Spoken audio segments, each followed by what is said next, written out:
Going into Asia Circuit, I wasn't really expecting much. I saw it as the last season before we got into the best part, aka Link Joker. I always thought it'd be very similar to the first season due to the name, and I thought it was just gonna be more matches minus some of the Psyqualia stuff since Ren got beaten with it at the end of the first season. And the most prominent thing of the season that I knew of was the deck change from the Royal Paladins to the Gold Paladins. And after the questionable start, I really thought this was going to be not good. But to my surprise, the middle part was actually really entertaining with good fights and a couple of really funny episodes. But the last few episodes really dragged things on. Okay. Let me put whatever I'm gonna say in a PO format. Like I previously said, the most prominent change was his deck. After the end of the first season, he decides to battle the guy that was responsible for gifting Aichi and Ren Psyqualia. His name is Takudo, and Aichi mysteriously got his deck swapped out for the Gold Paladins, and nobody remembers the Royal Paladins. The reason why I said the start of Asia Circuit was a bit questionable was how Kai reacted to Aichi.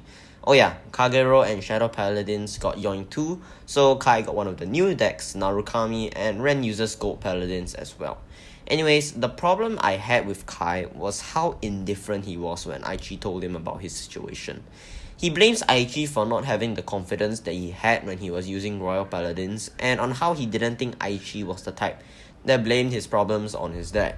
But come on, it was a deck he hasn't used or fought against, so it's not really his fault.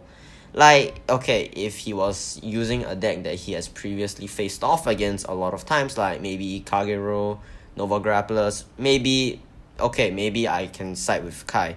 But like I said, it was literally a stranger deck that he has never seen before, and we also have never seen before. Something that also really confused me was when he said they needed to find out what happened, but in less than 30 seconds after finding out of the Asia circuit or the VF circuit, he says, all I care about is getting on the VF circuit. Like, dude, make up your mind. Do you want to help Aichi or not? Aichi, you and I have a lot to do if we want to figure this thing out.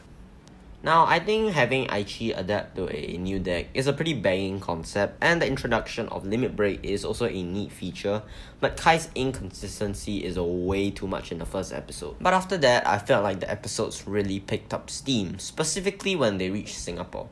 In the intro, I did say I thought that Asia Circuit was gonna be like the first season, fights and all, but Asia Circuit did something different. Instead of the otherwise monotonous standard fight sequences, Asia Circuit changed up the normal system of fighting.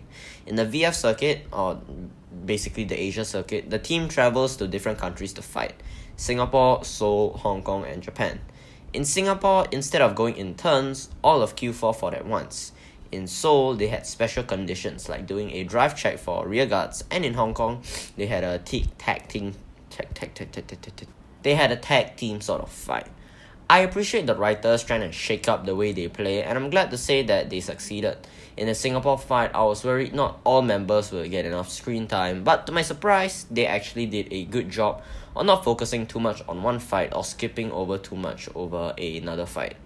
In the Seoul stage, Q4 went up against the new team Asteroid, this time with Kai, which I thought is a bit more fitting. And I liked how during the Asteroid vs Q4 fight, they didn't really have any wacky conditions like playing blindfolded or something. They went for a condition that didn't change up much of the core aspects of the game, and made it way more exciting with the players starting at 2 damage each, allowing for more special abilities and limit breaks to be played at. They recognized that this fight was meant to be taken a bit more seriously. And finally, in the Hong Kong stage, which even though is probably my least favourite out of the 4 stages, I still like the uniqueness of the tag team fights, although it definitely got a bit confusing. Also, another major plus of Asia Circuit was the new decks that they introduced. Narukami, which are basically just Kagero but lightning. Great Nature, which consists of more so of the end phase and the actual attacking phase, and they retire their own units for power only to replace them by either drawing cards or the superior call them back on the field. And finally, Aquaforce, where units switch their columns for an endless amount of attacks. There was also a 3-episode arc where Q4 goes on a training boot camp / vacation after losing the Soul Stage, and I think this was probably my favourite few episodes out of the entire series, not only because it was actually kind of funny, we also saw developments from Aichi and Misaki, and to a lesser extent Kamui as well, and we also have Team Asteroid there for much needed screen time together. Outside of fights, they didn't really have that much interaction together, which I thought were a bit strange considering they were the rival team. But I loved every single moment of it, and by it I mean stuff like Tetsu and Kamui's one-sided rivalry, as well as the latter trying to impress Emi, no surprise there. You listen up, Tetsu! This battle is gonna be my revenge! Dark Lord of Abyss attacks your beast deity. Of course, we have Asuka and Misaki's rivalry as well. They obviously don't get along well, and hey, it's refreshing to see them compete in other stuff besides Vanguard. I also liked seeing Asuka in this part for different reasons. And finally, I saved probably the best part of Asia Circuit in my opinion, Ren Suzuka Mori. He's way more funny and entertaining than in the last season, which he kind of already was, so that's another plus. And after getting beaten at the end of the first season, he becomes way more childish and definitely more playful. Almost everything he says is either cheeky or funny in some sort of way, and he's also way more akin to the person that he was in Kai's backstory when they were like kids, and I appreciate how they just didn't write him out of the plot.